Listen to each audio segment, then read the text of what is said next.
Halo semuanya, pada video kali ini kami akan membahas tentang salah satu topik yang menarik, yaitu tentang intimate relationship.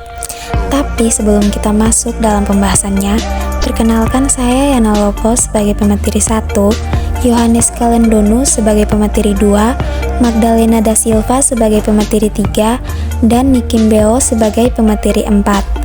Kami dari Program Studi Psikologi Kristen Institut Agama Kristen Negeri Kupang semester 6.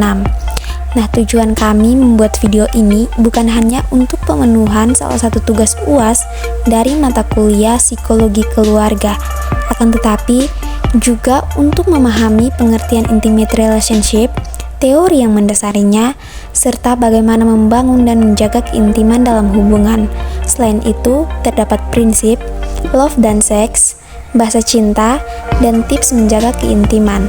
Nah, tanpa berlama-lama lagi, langsung saja kita masuk dalam materi pertama, yaitu pengertian intimate relationship.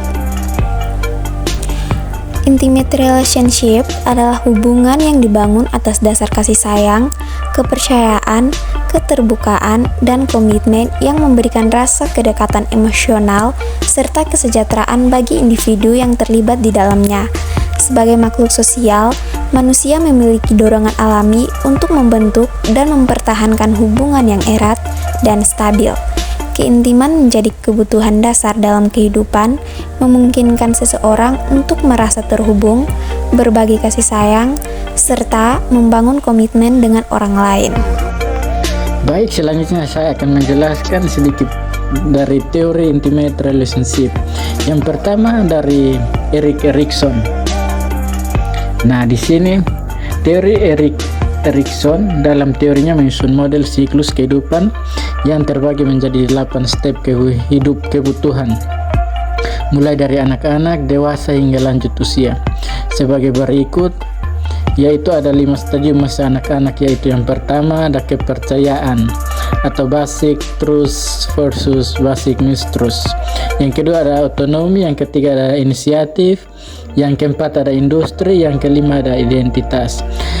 Kemudian 3 stadium masa dewasa, yaitu yang pertama ada keintiman, yang kedua ada generativitas, yang ketiga ada integritas. Nah, selanjutnya ada teori hierarki kebutuhan dari Abraham Maslow. Teori hierarki kebutuhan menurut Abraham Maslow antara lain yang pertama ada kebutuhan fisiologis, yaitu makan, minum, tidur, dan lain-lain. Yang kedua ada kebutuhan akan rasa aman, yang ketiga kebutuhan akan memiliki dan kasih sayang, yang keempat ada kebutuhan dan penghargaan, dan yang kelima ada kebutuhan akan aktualisasi diri. Dalam teori hierarki kebutuhan Maslow, setelah kebutuhan dasar fisiologis seperti makan, minum, dan tidur, dan keamanan terpenuhi, manusia akan mencari hubungan sosial dan cinta sebagai kebutuhan utama.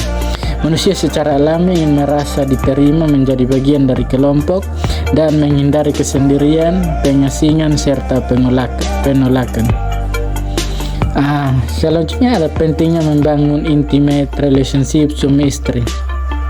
Manfaat dari memiliki intimate relationship yang sehat menurut beberapa penelitian ialah yang pertama, orang dewasa yang membangun hubungan yang sehat umumnya akan hidup lebih lama.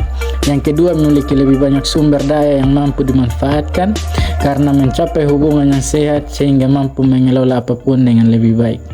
Yang ketiga, mampu mengatasi segala tekanan, baik tekanan yang datang pada diri dan pasangan dengan lebih kuat. Yang keempat, anak-anak mendapatkan manfaat dan memiliki orang tua yang sehat dalam hubungannya. Yang kelima, dengan membangun intimate relationship dalam hubungan, maka keluarga akan terhindar dari depresi atau gangguan psikologis lainnya, karena hidup akan lebih berkualitas dan bahagia.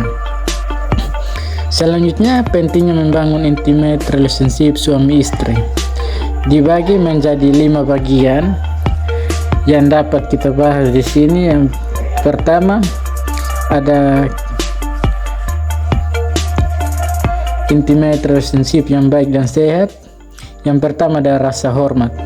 Dalam suatu hubungan, pasangan harus memperlakukan satu sama lain dengan rasa hormat dan penghargaan, sebagaimana mereka sendiri ingin diperlakukan. Ini mencakup menghormati minat, pendapat serta memahami dan menjalankan hak serta kewajiban masing-masing. Dengan demikian, hubungan dapat berjalan dengan harmonis, penuh pengertian, dan tanpa adanya ketimpangan dalam perlakuan satu sama lain. Yang kedua ada kejujuran. Nah, di sini kejujuran adalah faktor utama dalam menjaga hubungan yang sehat dan harmonis. Pasangan yang jujur satu sama lain akan lebih mudah membangun kepercayaan, menghindari kesalahpahaman, dan menciptakan keterbukaan dalam komunikasi. Hal ini mencakup berbagai pendapat, perasaan serta informasi penting yang berpengaruh terhadap hubungan tanpa menyembunyikan kebenaran atau manipulasi fakta. Yang ketiga ada kesetaraan. Dalam hubungan yang sehat, pembagian tanggung jawab dan pengambilan keputusan harus dilakukan secara adil agar tidak ada salah satu pihak yang merasa lebih terbebani atau kurang dihargai. Kesetaraan dalam hubungan berarti kedua pasangan memiliki hak yang sama untuk berpendapat, berkontribusi, dan berbagi peran dalam berbagai aspek kehidupan seperti keuangan, pekerjaan rumah tangga, atau pengambilan keputusan penting. Yang keempat, keamanan dan kenyamanan. Keamanan dan kenyamanan dalam hubungan harus dibangun bersama agar tercipta rasa saling percaya dan peduli. Keamanan muncul saat pasangan saling menjaga dan menghormati batasan tanpa paksaan atau intervensi yang membuat salah satu merasa tidak nyaman.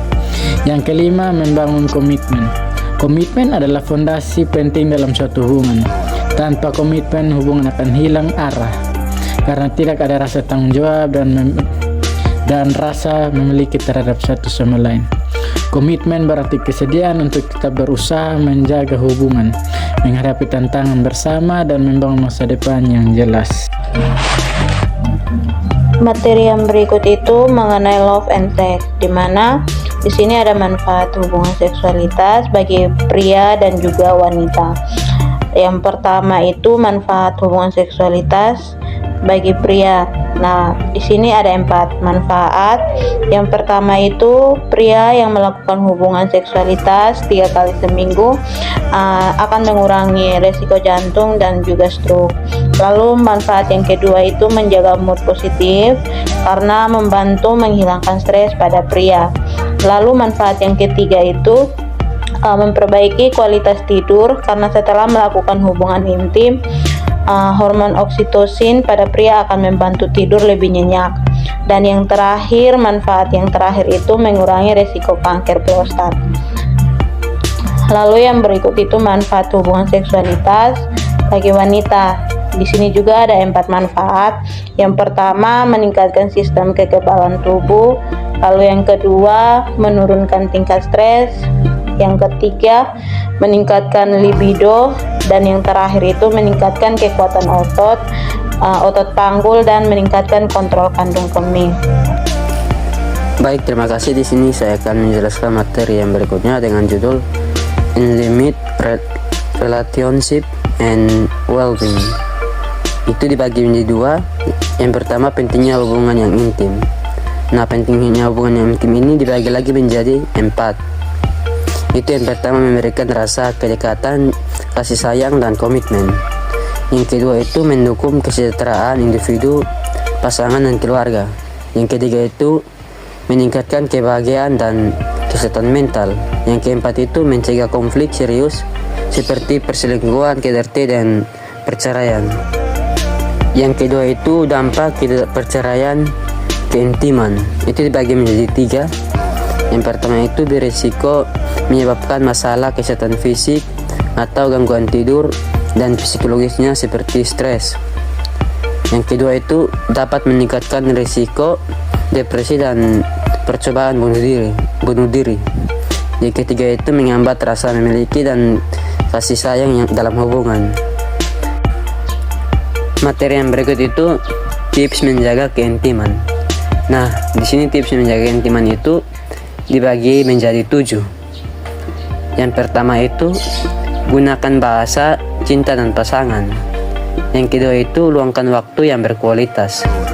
Yang ketiga itu komunikasikan pasangan dengan jujur. Yang keempat itu sentuhan fisik yang bermakna. Yang kelima itu tunjukkan apresiasi dan terima kasih. Yang keenam itu membangun kepercayaan dan komitmen. Yang ketujuh itu jaga keseimbangan diri. Nah, baik, materi yang selanjutnya akan dibahas oleh teman saya. Terima kasih.